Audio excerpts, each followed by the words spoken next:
Hello guys, you are welcome. Today we will be going through our live session. I hope we are live. Okay, great.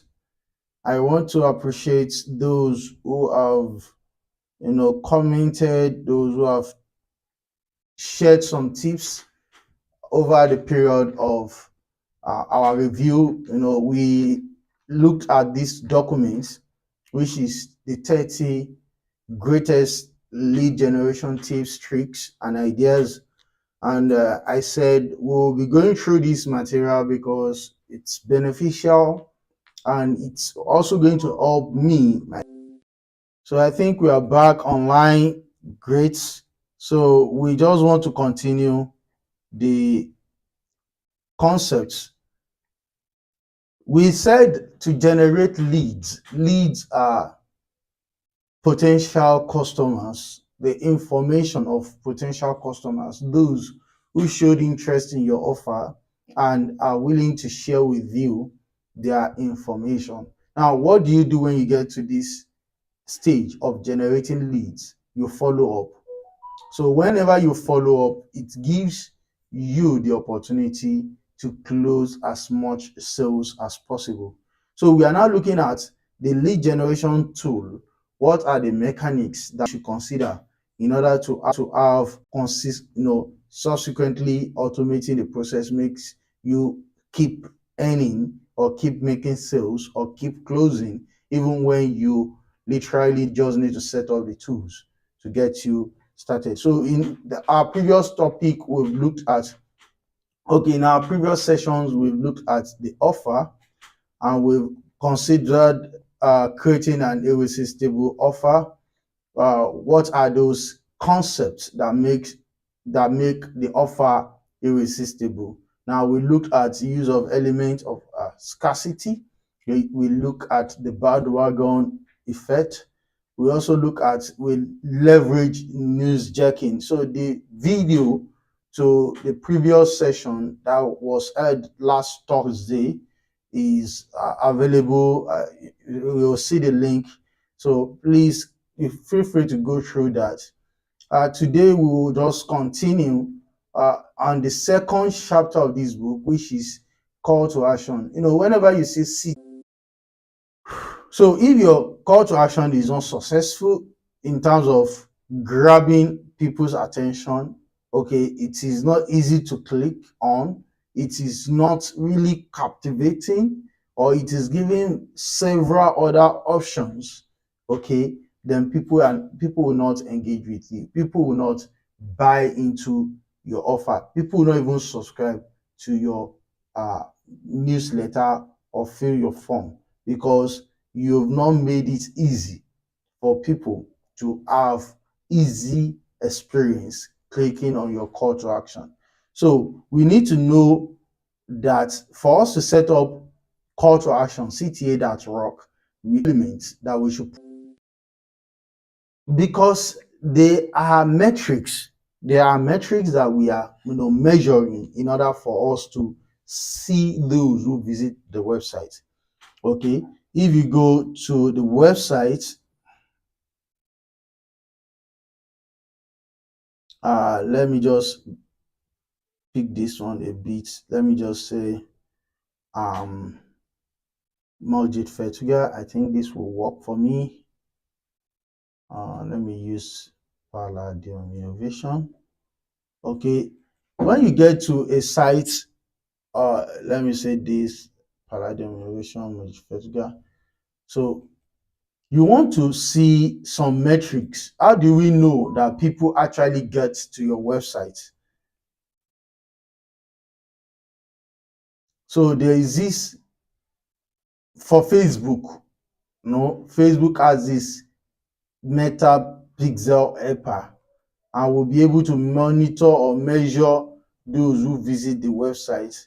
Immediately they are getting to the website, and that is some value to us. In our own case, we want a situation whereby the CTA, the call to action, is placed where people can actually see. Okay, and you can see this example here. The call to action is actually placed at the top try it for 30 days. And of course, that is not the only place. And also at the major banner here, this hero section here, you can see try it for 30 days. So what we have here is an easy to, grabbing where the eyes can see. Immediately you get to the site, you want to make sure that you captivate the attention of your prospects, and of course you give them an easy access, an easy or very good user experience, so that whenever they get to your website, they will be able to easily do what is needed of them without any stress from perhaps their end to clicking. It is not clicking, or perhaps they could not even find the call to action and they have to then struggle. Now, struggle means they have to be scrolling, searching, and that will now make it a bit boring. So we want to look at the user experience, the UI and UX, so that we place the call to action in a place where the eye can actually see. So, and that is why it is important to look at your placement, and of course to look at how you want, what you want people to see immediately they get to your website. And in this case, you can see try it for 30 days, try it free for 30 days. So it means that we've not just driven you to your website, we've actually taken you to the website and we've made it easy for you to understand the offer and, of course, click the button. So the second thing, the second point, the first point is place your CTA where the eye can see. And the second now also collaborates that. It says clarity trumps persuasion. So let your content be clear. Let your call to action be extremely clear so that people will not be thinking much before they engage in the event. So you can see this one, free ebook, 25 websites must have, okay, which includes 42,000 downloads, 52-page guides, and you see download ebook. You can see this call to action here is clear that this content is free, and of course we know what we are expecting to get, and that is important.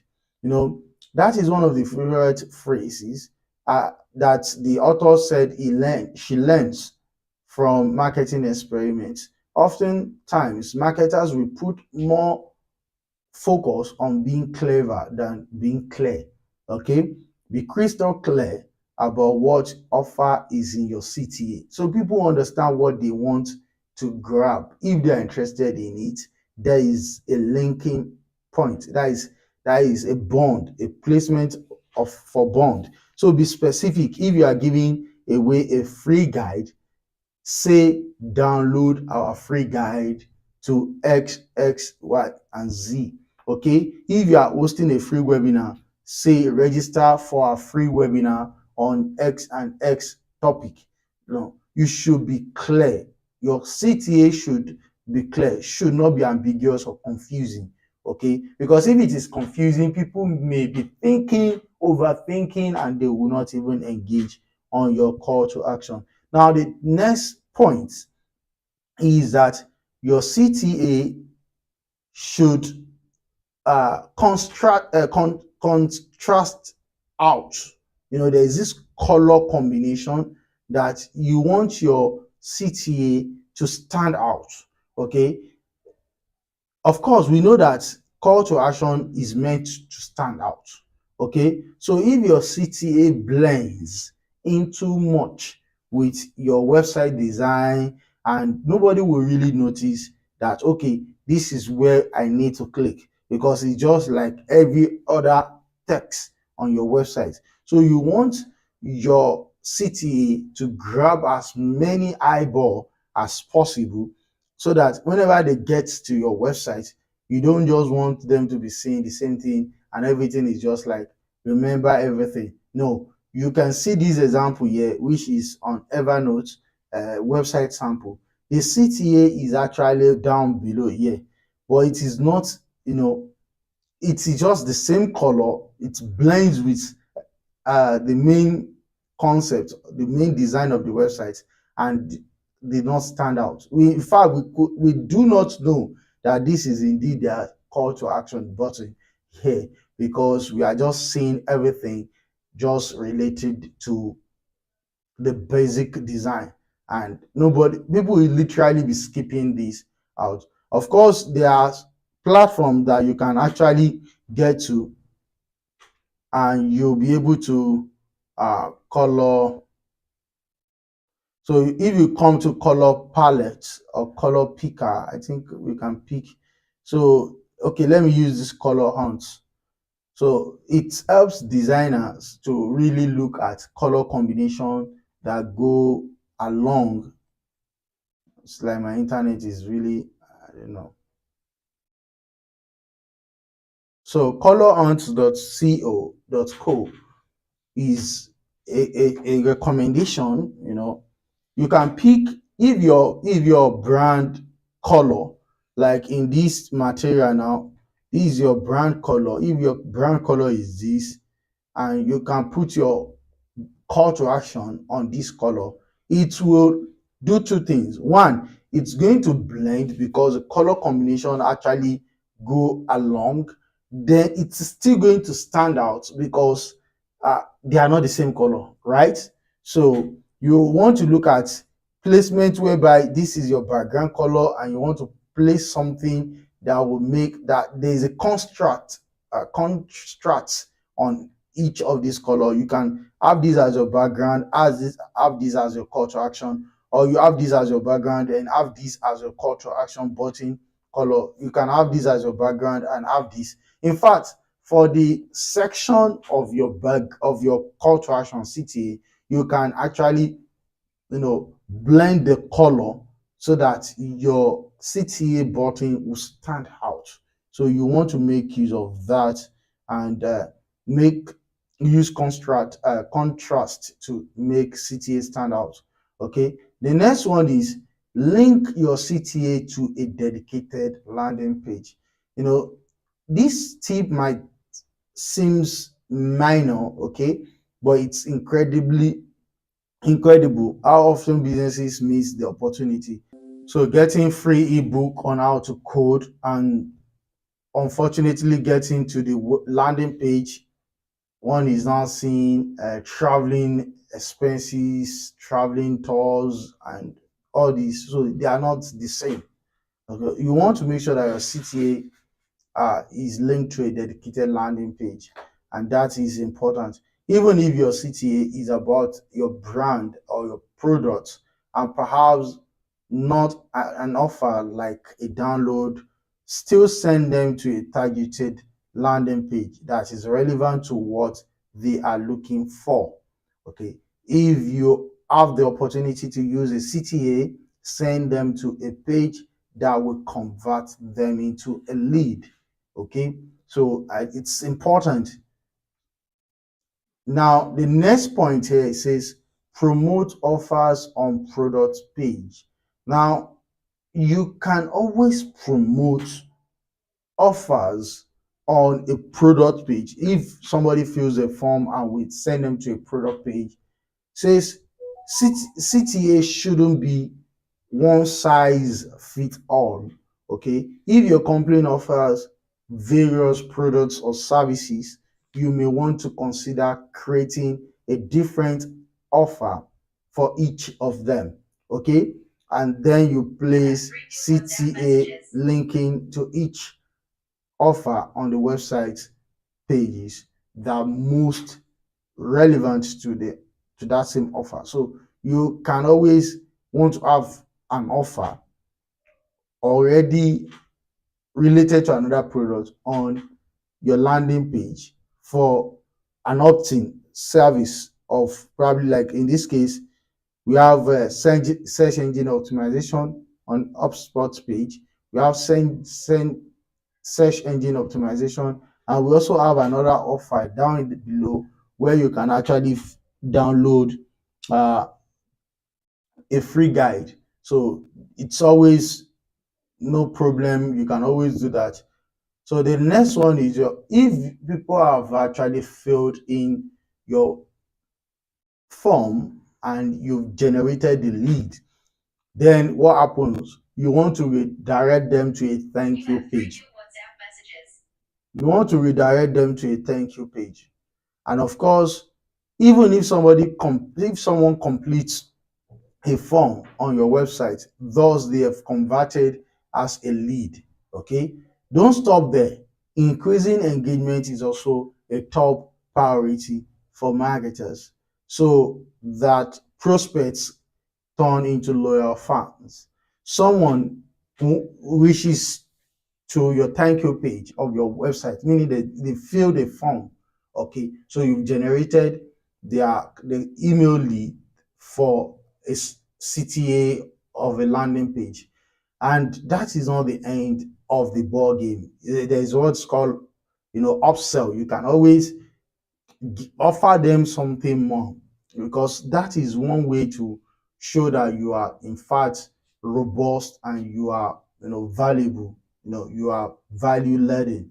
So you want to offer them additional information, additional services for their consideration.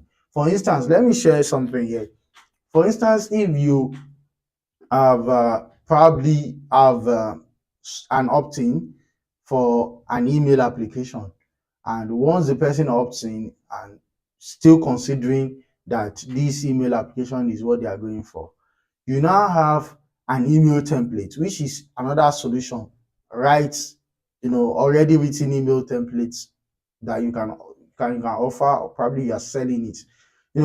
It helps, it augments the need for your email application. The offer that you are bringing forth is not available. So once someone wishes a thank you page, the page that a visitor arrives on after completing a form, use that space as an opportunity to promote more offers and content. For example, if a visitor on HubSpot.com downloads a guide on email marketing, we can always offer them another offer for email RFP, for a chance to see a demo. I was talking about how do you know when people actually get to your website. There are several tools you can use to know those who are reaching out down to your website. One of it is Facebook Pixel, and if you're interested in setting it up for your website, kindly just chat me up. We'll be able to do that for you. What we literally do with this is we will be able to measure those who visit your website and activities they are doing on your website. Those who are actually doing page views, will be able to measure them. We'll be able to measure the events, those who click on the button on your website, those who engage or bounce out of your website.